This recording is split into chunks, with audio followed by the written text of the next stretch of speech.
friends, greetings. For those of you who do not know me, my name is George Jones. I'm a seminary student at Luther Rice University. I pray that all is well with you and your household. We ask the Holy Spirit to be with us as we share one with another. Those of you who saw my last video, you may recall, we dealt specifically with the Apocrypha. This is on a slightly different genre. Today we'll be talking about God's holy days versus our current holidays. Again, that's holy days versus man's current holidays. For this, we're going to refer to Leviticus chapter 23, when it refers to the Lord's holy days.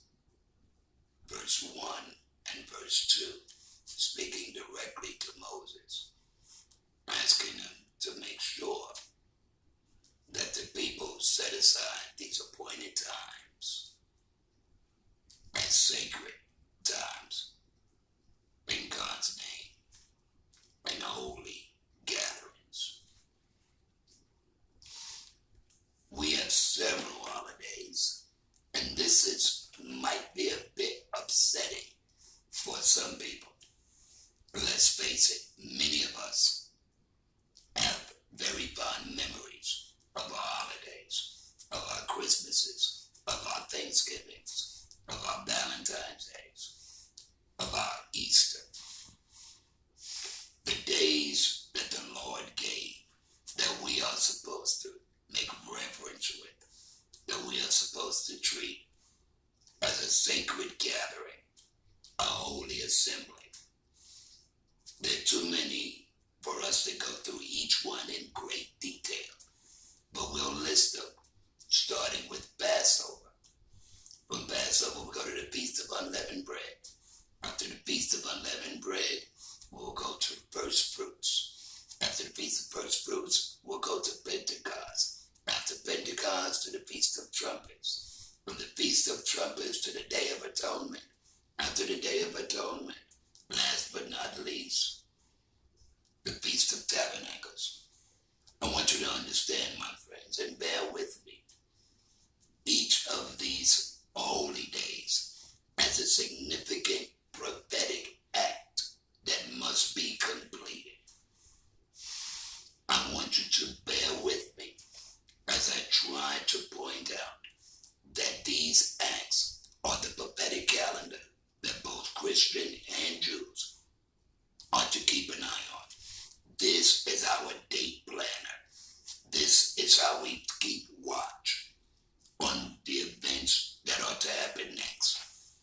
Let's go quickly, please, if we could. We can't go through all of them, I'm sorry. But let's even start with Easter, which was Passover.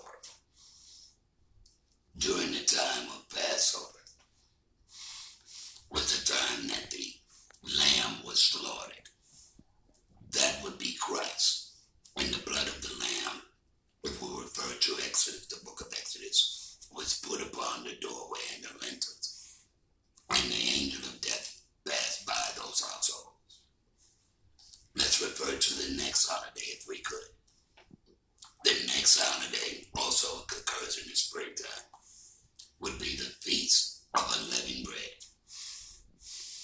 And that would be the significant prophetic event of Christ being in the ground without sin for a specific period. We'll go into the specific period at a time when we had, a day when we had more time to explain. Those 50 days are significant. Well, I'll go ahead quickly. Those were the 40 days that he wandered the earth. And then he asked his disciples to wait in Jerusalem. And that happened to be another 10 days, equaling the same 50 days. 7 Sabbaths plus 1 day, which is the exact number for this particular Feast of Unleavened Bread. The very next reference reference holiday would be the reference holiday of first fruits. The first fruits, the first of the dead to raise, would be Christ. This is very simplistic, easy to understand, as Christ was raised first in the celebration of the first fruits, indicative of the holiday and its name. The next holiday would be the day of Pentecost, the day when the Holy Spirit came and dwelled amongst men, referred to Acts, the book of Acts, for further references on this particular day. Those are the holidays that took place in the spring. Those are the holidays whose prophetic acts have already taken place. The next holiday that we will be waiting for is the Feast of Trumpets. The Feast of Trumpets is actually the sound of the horn that blasts, that blows when the time and the number of the Gentiles has been reached. During that time is when the Lord himself will come back and take up those who belong to him.